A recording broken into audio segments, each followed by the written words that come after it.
you mentioned something that just is so poignant for this particular moment in time. You talked about, helping organizations figure out how they can be relevant in the future. Mm-hmm, mm-hmm. And, I think that is a phenomenon that is, important all day, every day for a business, no matter what the climate is. Mm-hmm. But wow, isn't it even more poignant today during this global pandemic? Mm-hmm. And where I think a lot of companies are evaluating their relevancy in the new market, where prospects and customer needs have changed and priorities have changed.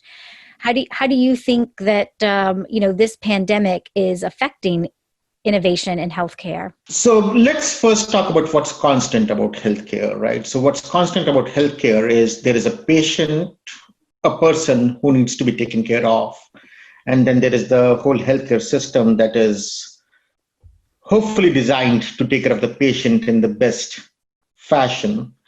And it's not about the system, but it's about the patient. At least in the US, I think we have become more a business of healthcare than being in the business of solving for health of the patient. And, even before the pandemic, we were seeing quite a bit of external disruption that had started to happen, either from outsiders who saw a big opportunity in healthcare to really disrupt the system as is, and or technology companies looking to bring in more efficiency, et cetera, et cetera. And I think what the pandemic has done, it has really, number one, disrupted the objection that healthcare cannot change because it is what it is and this is how it is done, right? I mean, things like telemedicine was, you can't really do telemedicine, but now we are breaking barriers to do telemedicine.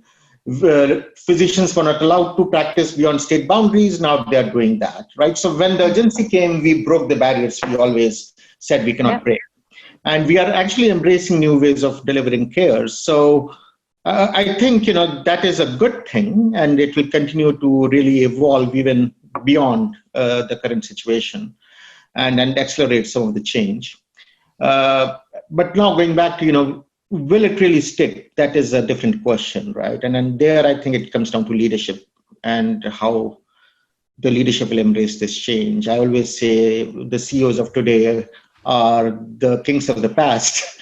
And right? I love that.